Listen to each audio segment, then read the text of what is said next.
Oddly, he offered to give me a lift to and from every single day. He said he worked close, so coming home to give me a ride wouldn't be a problem. I agreed without even asking my mom, so the man asked for my address. I gave it to him, and he said he would be over at 8:30 a.m. on Monday to pick me up. Come Monday, I met him outside.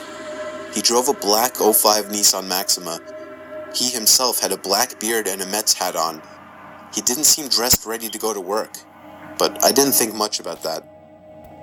He introduced himself as James, and then dropped me off and gave me the key.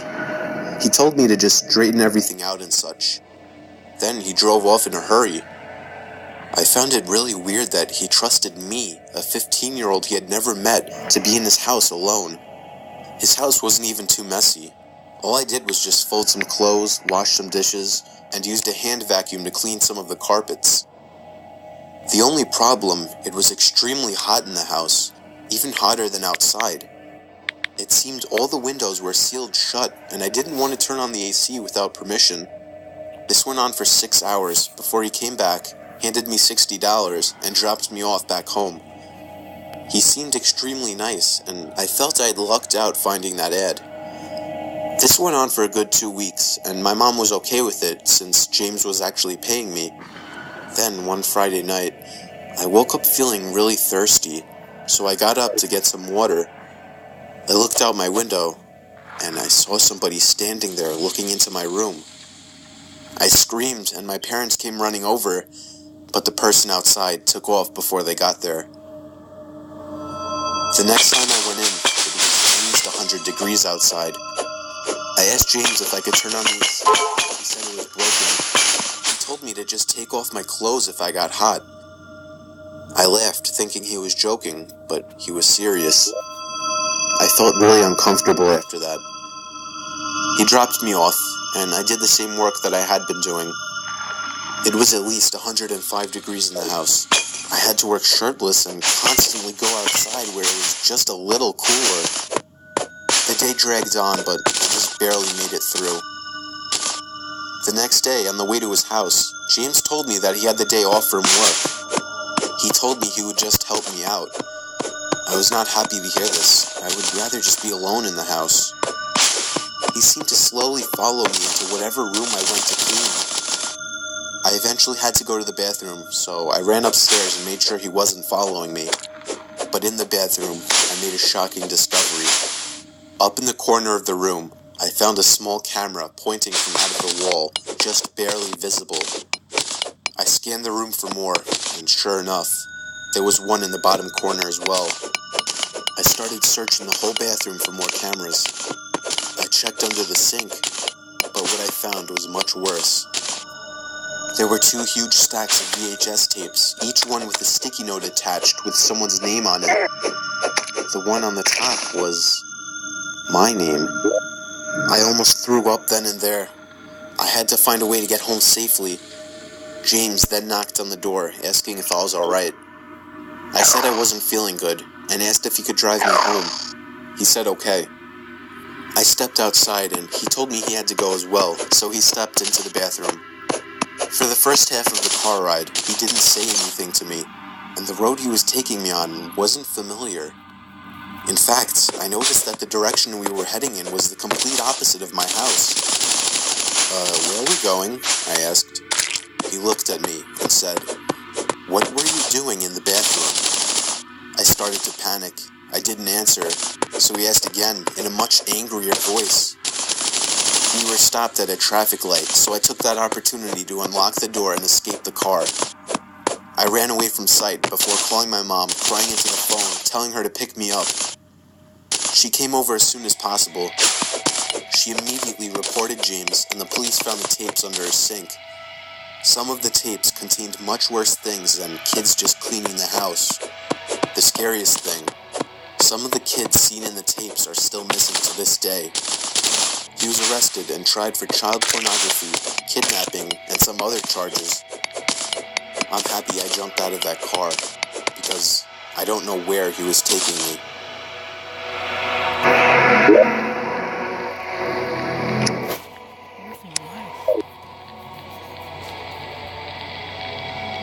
This happened about 3 months ago.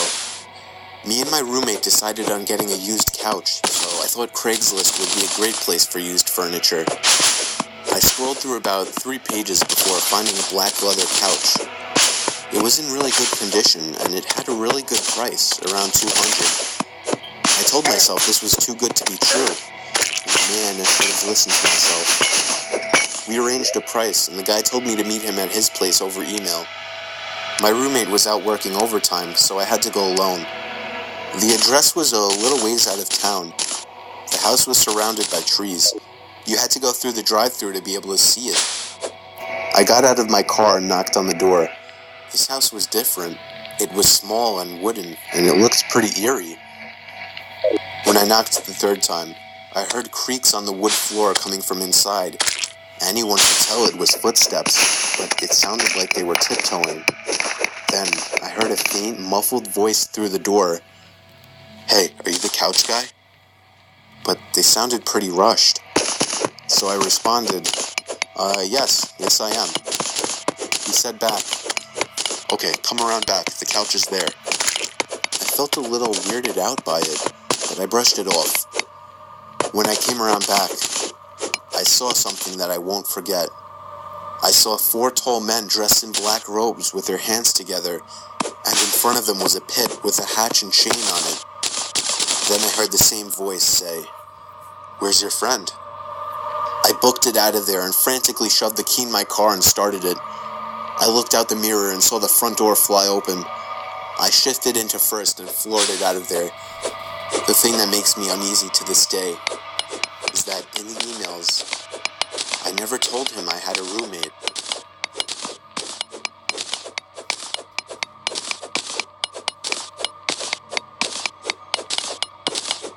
I was about 12 years old. I was looking for some craft storage since I got a lot for Christmas. The ones at the stores were really pricey, so me and my 27-year-old sister looked for some on Craigslist. We found someone offering a huge tote for only $10. That would mean getting a $90 discount, so we checked it out. The person lived relatively close to us, so we gave the guy our email. He emailed us within an hour and asked where we should meet.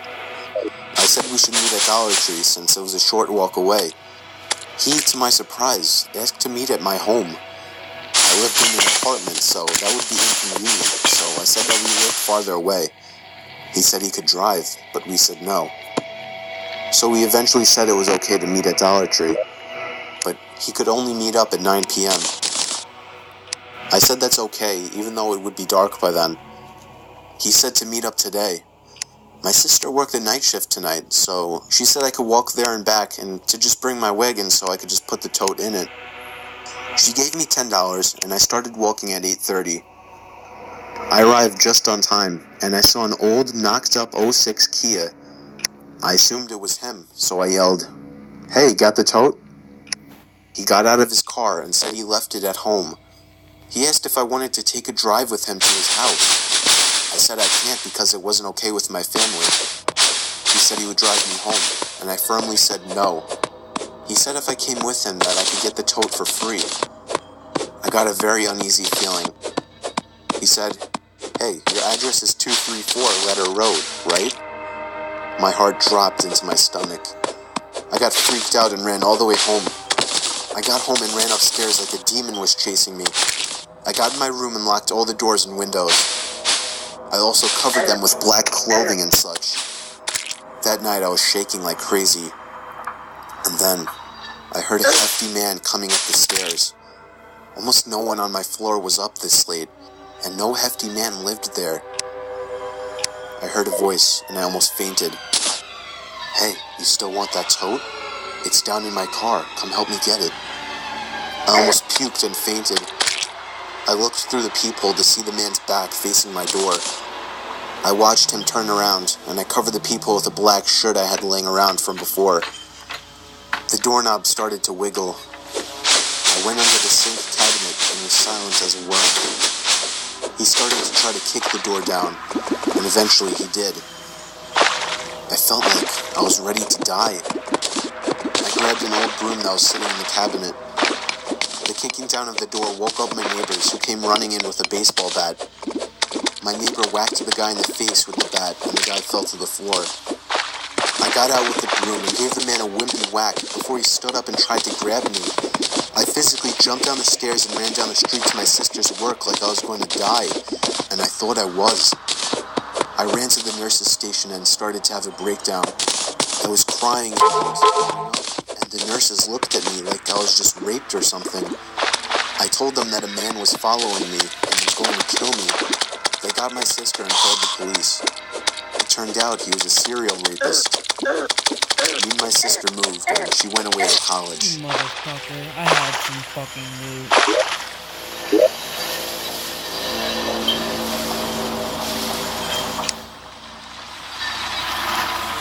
When you decide to use Craigslist, make sure you deal local, and if something seems too good to be true, it usually is. I was 20 years old, still driving my grandpa's old Buick that he handed down, and I hated it. I wanted to drive something cooler and something more age-appropriate. Well, I was making decent money, and I wanted to buy a Mustang, so I started searching Craigslist. And within a week, I found something that seemed unbelievable. A 2013 blue Mustang GT convertible, manual transmission, no accident history, with only 32,000 miles, and the shockingly low price of $16,000. I saw the ad was just posted 4 minutes ago, so I knew I had to act fast. I called the number listed, but it just went to voicemail. I called again, and this time on the 4th ring, a man picked up the phone. I told him I was interested in the car, and he started laughing and joking about how he had just listed it a few minutes ago. He honestly sounded almost too normal and friendly. He gave me his address, and I told him I would be over at 6 to check it out. After hanging up and realizing this guy sounded normal, I was just so excited to think that I had just found such a good deal. I GPS'd the location. It was a long drive, about an hour. It took me far away from the suburbs that I was used to. The GPS said 2 minutes remaining in the drive, and I was kind of confused. The area I was in was very rural and poor. I pulled up to what the GPS said was the house. It was a shitty, run-down old thing. I noticed there was no Mustang anywhere in sight. I felt uncomfortable with even getting out of the car. In fact, I just sat there looking at the house for a good 5 minutes, trying to decide if I should even go and knock on the door. An hour isn't by any means a short drive, but when something seems as sketchy as this seemed, you would understand. I saw the blinds from the window begin to shake, and then the front door opened, and a man, probably in his 50s, came outside. He gave me a wave and a smile. He actually looked somewhat normal. I turned the car off and went out to greet him.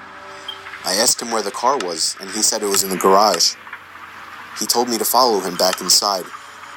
I didn't know why he was leading me into his house instead of the garage, but I went anyway. He made sure to shut the door behind me, even though I was going to myself. I was able to get a good look of his house, and I must say, it smelled disgusting, and it didn't have much, if any, furniture. He led me down a small flight of stairs and to a door. I heard some noises coming from beyond the door. The man just explained that it was his friend working on the car. That seemed weird. I also began to hear creaking coming from upstairs, as if someone was walking around. He looked up and said that must be his wife. I found it weird that he had to explain these noises. I wouldn't have thought it was weird otherwise. He finally opened the door, and I got a quick glimpse of his garage. It was completely empty. I took a look at the man, and as he stared back at me, I knew it was time to go. I didn't say anything, I just turned around and ran for the door, but somebody was standing there blocking it. I offered to give them all the money in my wallet to let me go. And then the first guy walked into the room with some sharp metal tool in his hand.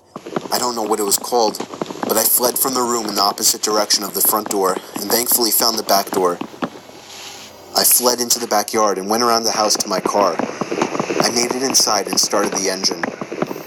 I stared at the house one more time. Nobody followed me. I saw the front door open again, and the two men from inside stood behind the storm door and just seemed to stare me down. I gave them the finger and drove off halfway down the road before calling the cops.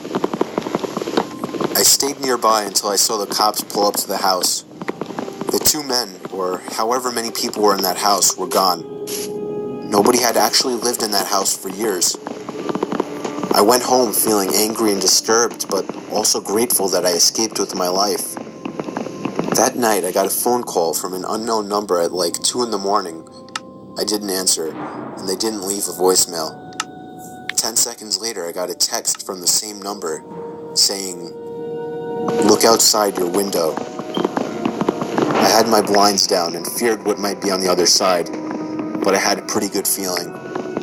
I called the cops yet again, letting the person outside know that I was as well. They arrived in a surprising 3 minutes and began to search the whole premises. They found him hiding in my bush outside my window. He was arrested. His name is Tony Schelling. He was, in fact, the same person I met at the house. My message to all is to not be an idiot while using websites like Craigslist.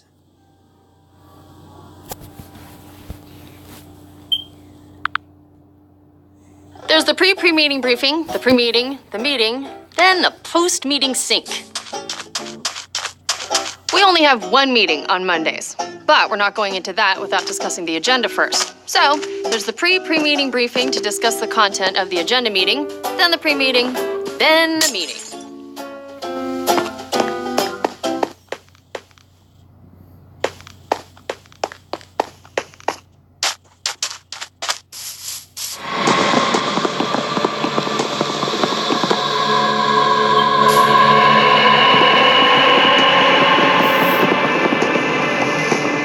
I live in a small town called Julian in California.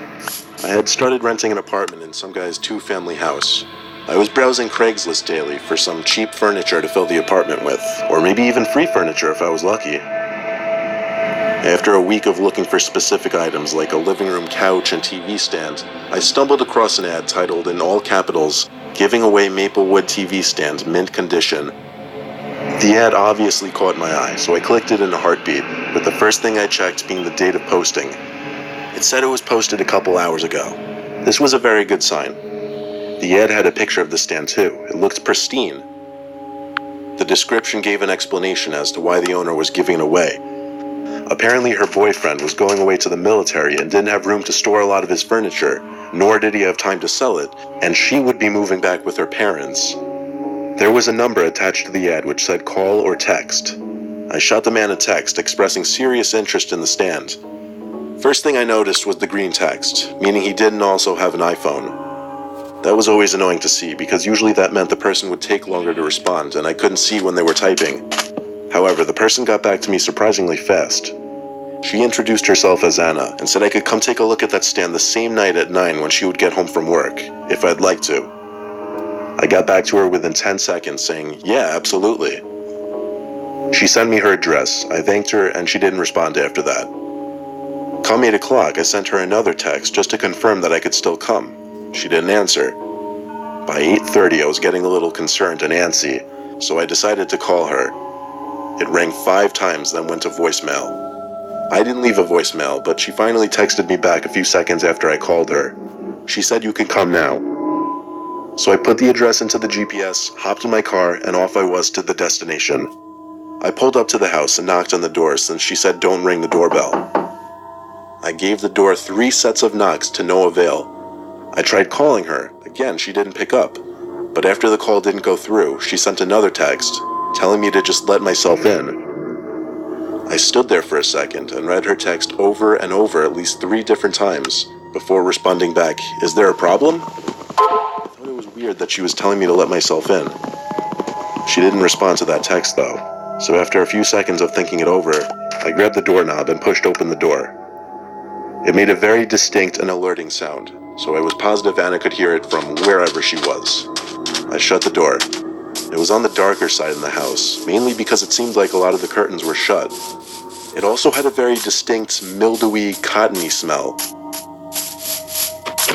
I heard a voice call out from upstairs telling me to come up. I said, "Alright, be right there." But her voice sounded weird. I couldn't quite put my finger on it. Halfway up the stairs, I called up, "Anna, right?" She replied back, "Yup." Again, her voice sounded odd. I got to the top of the stairs, and there were 2 sides of the hallway I could go down. I playfully called out, "Which side?" with a slight laugh in my voice, even though deep down I was finding the situation incredibly sketchy. Anna's voice came from the left side, from beyond an open bedroom door. I walked to the doorway and stopped. I didn't enter the room though it was a massive room mostly void of furniture. I poked my head into the room and didn't see anyone. "Anna?" I said. No answer.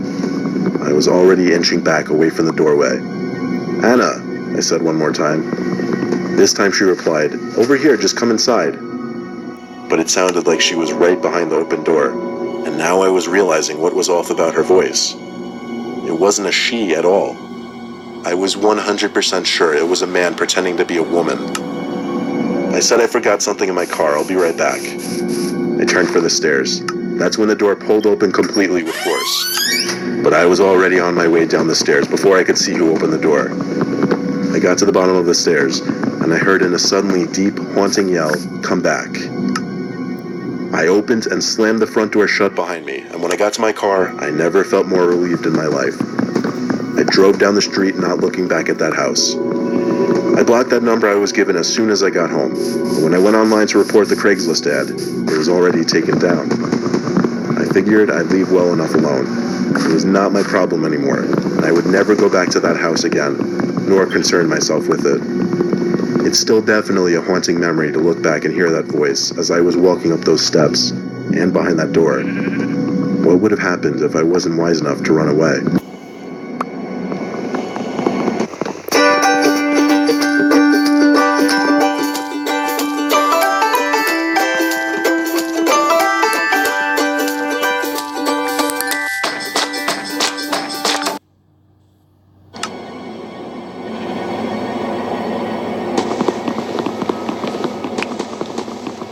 I'm sharing this life experience of mine with the internet as a public service announcement to be careful on Craigslist or any similar websites. I happen to be browsing the for sale section of Craigslist trying to find a used laptop. One listing really got my attention, some Dell touchscreen laptop for $250. It looked like it was in good shape with very few minor cosmetic imperfections. I texted the owner, who introduced himself as Dave, and told me I could come pick it up that same night. He offered to meet halfway somewhere so that I wouldn't have to drive all the way out to his place. I live in the countryside, so he lived a solid 10 miles away, which would equate to a 20 to 25 minute drive. Since there aren't many notable places near either of us, we agreed to meet at a 7-Eleven parking lot. I got there at the agreed upon time, which was 10 p.m. sharp. I waited around for a few minutes, then I decided I was going to give him a call. But just as I took my phone out of my pocket to call him, his name came up on my phone. He was calling me. I picked up, skipping the hello, and just said, "Dave, what's going on?" There was a loud background noise on his end, maybe from his driving. There was an initial moment of silence before he started talking. He said he wouldn't be able to make it all the way to 7-Eleven because his car was making weird noises and he didn't want to go too far from home.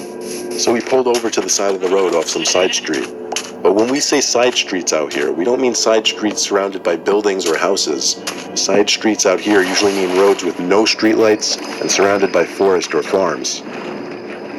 He gave some bizarre description of where he was. There was no way I'd be able to find it ordinarily, so I had him send me his location through his phone. He really was just parked on the side of some side road somewhere. I really didn't know if I was comfortable going at this point. It seemed way too suspicious. I'd heard all about those Craigslist horror stories before, and this seemed like the cliche build-up to one. Against my better judgment, I started driving over to Dave's location anyway. About 5 minutes of driving later on some completely pitch-black road, I eventually saw the reflection of someone's taillights parked on the side of the road. So it had to be him. I pulled up behind the car in the grass next to a large cornfield but kept the car running. I turned my headlights off for a second, and it literally became blackness in every possible direction. So I turned the headlights back on. Weird though, I didn't see any light from his car, not even the light from a phone. I called him again. He picked up on the first ring and said he had to run into the crops to take a quick piss, and to just get into his car so that when he gets back he could quickly show me his laptop. He hung up before I could even get my response in. This was too weird for me. I really didn't know what to do. I guess I figured I'd step out of the car and just wait behind the door for this Dave person to come out. said he went into the crops, so I kept my eyes on the right side of the road by the crops. What a strange place to have any kind of exchange other than a drug deal. It didn't seem right at all.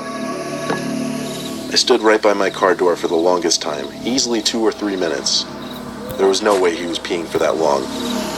It was starting to seem like it was time to go. I'd give him another 30 seconds, I figured. In the final moments of my waning patience standing there, I thought I heard brushing around coming from the crops. I kept doing double takes from one side of the crops to the other. "Dave?" I yelled. The brushing sounds in the crops faded away, but a crackling leaf or two from behind my car made me turn to see someone sneaking up on me from behind my car. Exactly what I feared would happen, but that didn't make it any less horrific as I jumped into my car and floored it before the door was even fully shut. I literally loved myself for thinking to leave the car running. If I had turned it off, I may not have escaped in time. Deep down, I kind of knew the situation was far too suspicious to be real. But really, do any of us ever expect things like this to happen? These things are only supposed to happen in horror movies. You're not actually supposed to experience them for yourself. I guess it just remains a story to tell friends and family for years to come.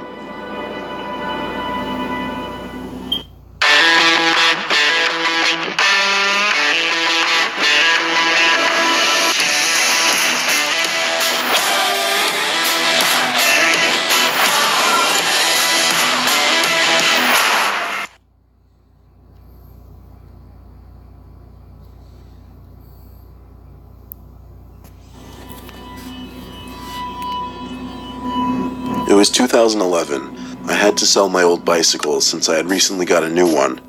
It wasn't a piece of junk, so I figured I could get a couple $100 for it. I had never used Craigslist before, so I had to have my son show me how to use it. He basically put the whole ad together for me and showed me how to actually post it. He listed my phone number so that anyone who was interested could text or call me. The ad was up for a few days with no bites, and I was becoming impatient. I think after 3 days, I finally got a text from someone late in the day showing interest in coming to buy the bike. He got right down to it actually in his first text, saying he wanted to come get the bike as soon as possible. I told him he could come right now and included my address. He said he'd be over within half an hour. I was happy to potentially be getting this bike off my mind finally. I was actually home alone. I don't fully remember what my family was doing. I think my wife and younger son had gone out shopping while my older son just went out with his friends. But you get the point, I was alone. I was sitting in my living room watching TV. It was dark out by now when I heard a car pull up in front of the house outside. I looked out the window and watched as 3 grown men got out of the car. Right off the bat, that screamed overkill. Why would anyone need to take along 2 other people to go check out a bicycle? One of them rang the bell. They had to have seen me standing by the window, so they knew I was there. So I opened the door, and the man standing in front of the other 2 reached out and shook my hand. His name was Jeffrey, or at least that's what he claimed. He was a big dude. You wouldn't have to look at him twice to know he lifted weights. He also had a really thick beard and deep voice. He didn't introduce his 2 friends though, who were just standing behind him looking at me with blank expressions. They weren't exactly tiny men either. As I was mid-sentence telling them let's go around back, Jeffrey cut past me and into my house, saying, "Which way to the bike?" His 2 friends followed. The idea of making sure they didn't enter my house was clearly out the window. So I rushed in front of them and led them down the half stairs to the back door. Jeffrey and one of his friends came out back with me, while his 3rd friend asked me where the restroom was. I paused for the longest time. How was I about to let this random guy go use my bathroom while I was out here with his 2 friends?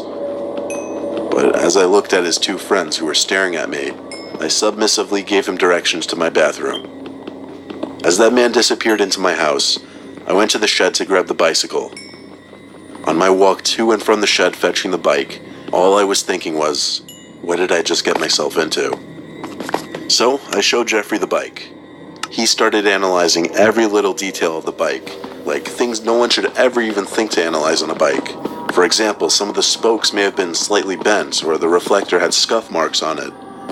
I was so busy answering his questions and trying to defend the condition of the bike from his remarks that I didn't even think of that man who had supposedly been in my bathroom for almost 10 minutes. I told the two of them to keep checking out the bike. I'd be right back to fetch something. I went inside and checked both the bathrooms, the one on the first floor and the one upstairs. Both of them were empty, though. Just then, I heard people walking around and talking in my living room downstairs. Then, what sounded like Jeffrey calling my name. I heard them coming up the stairs. Jeffrey said something along the lines of, "We just want to talk to you. You can relax." When I say my heart was racing, that's not an understatement. I actually thought that night was going to be the night of my death. I quietly shut the bathroom door and locked it, keeping the lights off, however. I dialed 911 on my phone and whispered as quietly as I could to the operator to send police right away, or I could be dead within 10 minutes. She wanted me to remain calm and to try my best to explain the situation quietly. After explaining, she told me it was good that I was in a locked room, and to wait there until the cops showed up. Footsteps came up to the bathroom door and stopped. Then someone tried the door handle. When they realized it was locked, one of them said in a low voice, "He's in there." I told the operator they found me. She said to stay where I was. After a few seconds of silence on the other end, there was a frighteningly loud bang on the door. And then another and another. They were trying to kick the door down. I screamed the cops are almost here, and then the kicking stopped. I heard them whispering to each other, and then I heard them stomping down the stairs. I didn't leave the bathroom until the cops showed up.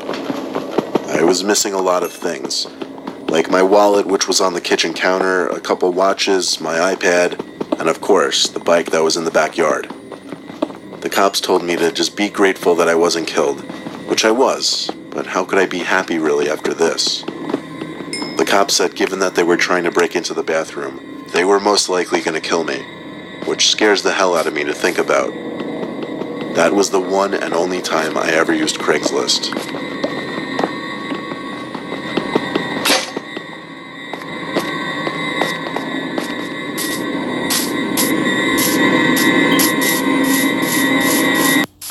Epson has led the charge on digital print quality for the entire industry. The new Epson ink technology gives me great confidence that what I produce today will be here tomorrow, long after I'm here.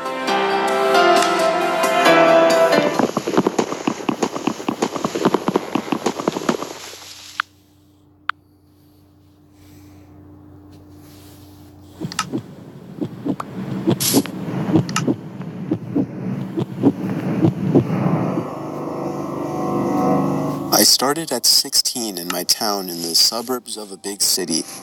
At first, they put me to help the chef in the kitchen and clean the place and stuff. 2 months later, my boss told me that on the days off of the main delivery boy, I would deliver, and I said yes, of course.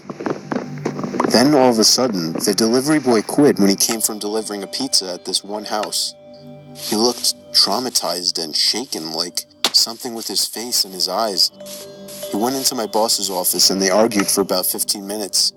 Then he came out and said, "Good luck, kid," then told me he had quit. I asked why, and he said, "Just a shitty job, that's all." He then patted me on the back and left. I knew it was something else than just a shitty job, but I didn't think much of it. That was the last time I saw him.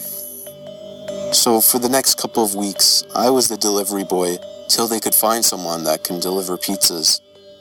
About 2 weeks into me delivering pizzas, my boss gave me the address to a house, and as usual, I put in the GPS and went over. Watching the sunset while driving over there, I was hoping it'd take 2 minutes tops so I could get home. Unfortunately, it was in the rural side of town, where the houses are like a quarter mile from each other. I stopped in front of the 2-floor house and looked at it. I got the creepiest feels when I stared at it. Lawn not cut, with weeds, dead trees, and the old porch with no chairs or flower pots or tables, just plain. It seemed abandoned, but I got out anyways and knocked on the door. I was hoping my boss gave me the wrong address or something so I could get the hell out of there. Then, the door lock started to shake and the door opened. It was an old lady, at least 70 years old or something around there. with white hair, teeth missing, and skinny, very short too. But her eyes just glaring at me, it really freaked me out. I figured if I was nice, things would turn out okay after all. "Pepperoni pizza, ma'am?"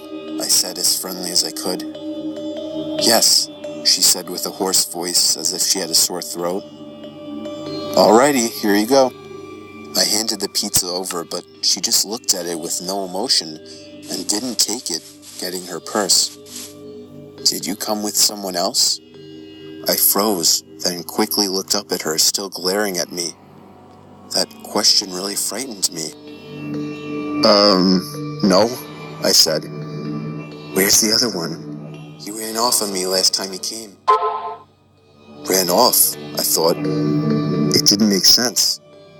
"He quit some weeks ago," I said. Then she got her purse and started searching for money, or so I thought. She did for about a minute, the longest minute ever, and with the hands in her purse, she stopped and looked at me, not in a look of surprise or in confusion, but just like as if she was thinking really hard on something. I could tell she was holding something in her right hand inside the purse, but I couldn't see what. I really started to freak out at this point. What if it was pepper spray, or a knife, or even a gun? I mean, what could take her so long to get $10 out of her purse? Then, behind her, I saw a shadow.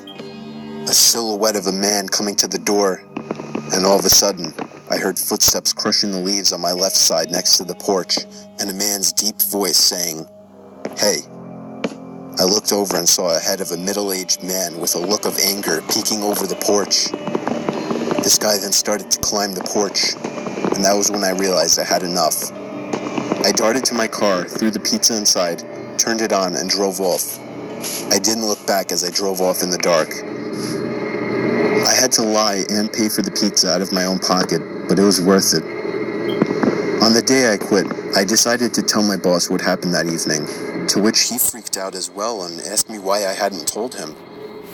He said James told him something like he just walked out of there and didn't pay attention to her.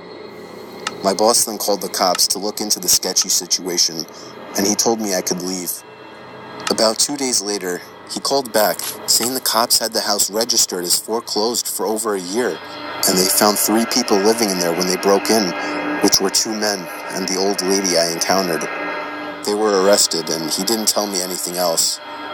I'm still traumatized, and I don't know what would have happened if I would have waited. They could have easily jumped me, but thank God I quit afterwards, and I'm still alive.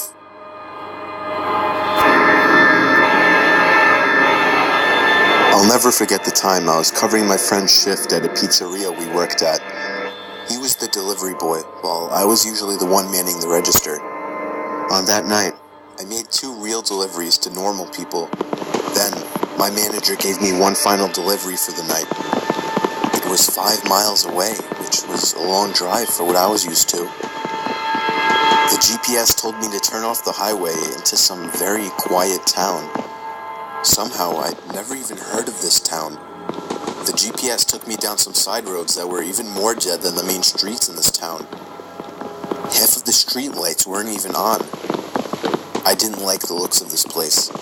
I just wanted to deliver the pizza and be gone. So I arrived to the house. It was a single-floor little thing. I rang the bell, and almost immediately, the door swung open. There was an older man, maybe in his upper 50s, that opened the door. His few hairs left on his head were gray, and he had a very pale face with a gray mustache. He gave me a smile and told me he'd be right back. He walked away into his house out of view, and I just stood there in the cold, waiting for him. I was a little uncomfortable with the area, and the looks of the guy answering didn't help. The sound of stomping on the creaky floors inside the house came to the door, as the man appeared back in the doorway with a smile. He said I should come inside where it's warm while I waited. I told him it's okay, but he just started nudging for me to come inside. I cannot justify my actions, but it was like 5 degrees outside. I foolishly stepped inside the sketchy stranger's house. He shut the door behind me and stepped off into another room in a hurry. It wasn't even much warmer in the house. He clearly didn't even have a heating system. I found myself creeping closer and closer to the door as I got more uncomfortable. Then, the man came out of another room and gave me another smile. He opened up a door, apparently leading to the basement. He looked down and told me that he normally leaves his money down there. He asked me to come down there with him, but I refused. Even from where I was standing, I could see it was totally pitch dark down there. And then, what happened next is where it all fell apart. I heard the sound of a creaking step coming from the basement. Somebody else was down there. I decided it was time to go and turned around to open the door, but the man was already right on top of me. I punched him in the face and managed to get him in a hold, but I heard somebody stomping up the basement steps, and I had to get out of there. I pushed the man to the floor, ran outside, got in my car, and drove off without looking back. I told my manager everything, and he called the cops, but I don't know whatever became of that. My manager gave me a couple days off afterwards. Since then, I am much wiser to the fact that you should never enter a stranger's house. I was out doing a delivery one late night. It was probably the longest drive I have ever taken for a pizza delivery. From the pizza place I worked at, it was a 20-minute drive, which isn't too crazy out where I live. Plus, they ordered 4 large pies, so I figured it was a party and I would get a much bigger tip. Navigating the dirt roads at night was always annoying, though. I pulled up to the given address. It was some old, sketchy-looking building, literally in the middle of a forest clearing. There were no cars parked anywhere, or any lights on. I put my car in park and called my boss. I asked him to reread the address at least 3 times to make sure I typed it in right, but got checked out. I could tell he was in a really bitchy mood, and he told me to at least knock on the door and check it out. He would normally get mad if we took back 1 pie, but I was afraid of what he would do if I brought back 4. I was insanely unnerved, but got out anyway and forced myself to the front door of the building. There was no doorbell, so I just knocked really hard. I heard nothing and didn't really expect to hear anything. I was extremely disappointed, not because nobody answered the door, but because I was realizing that it was all a waste of time and gas. I knocked 1 more time out of desperation, and then began to hear some kind of rustling noises from inside of the building.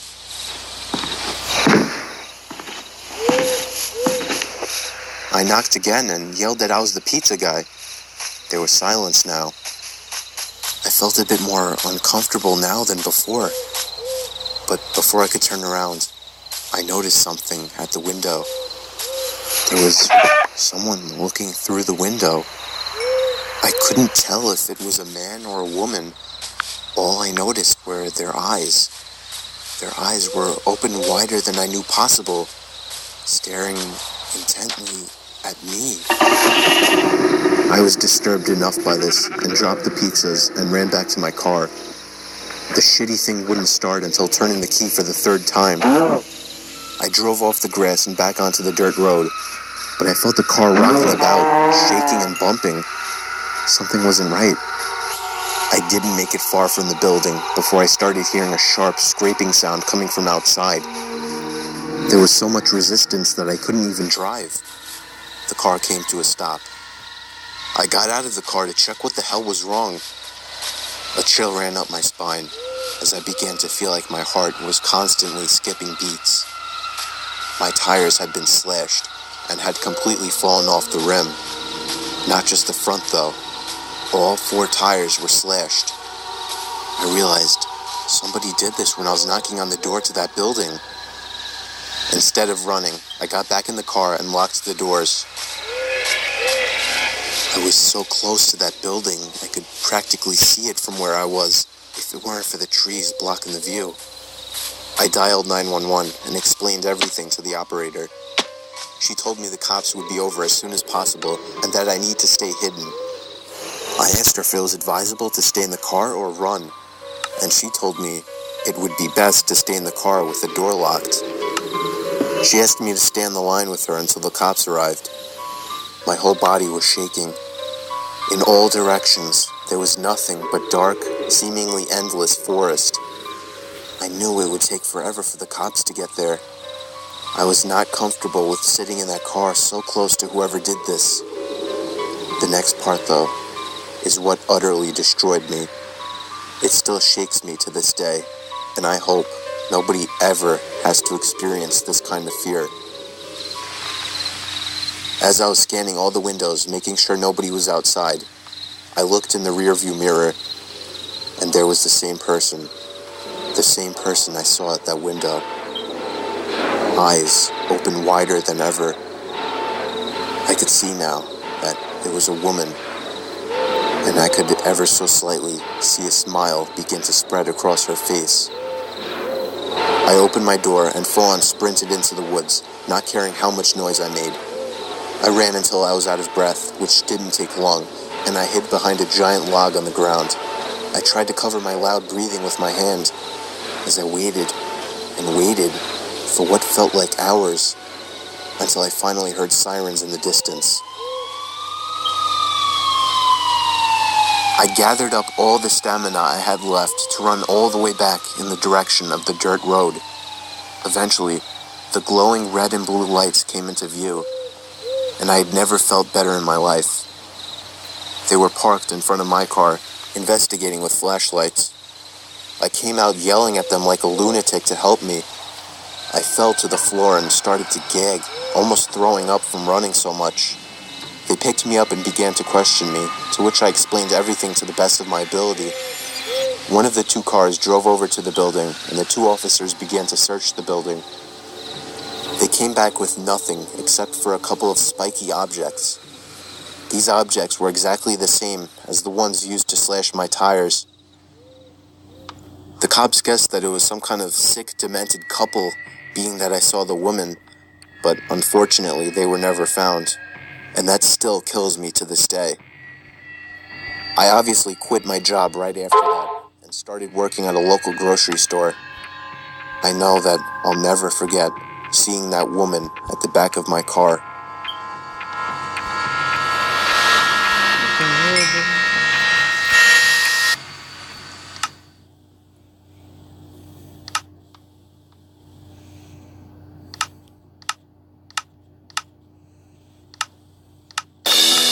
Acetaminophen. It's in over 600 different prescription and over-the-counter medicines, including pain relievers, fever reducers, and many cough, cold, and allergy medicines. It's safe and effective, but you could be taking more than you realize. Taking more than directed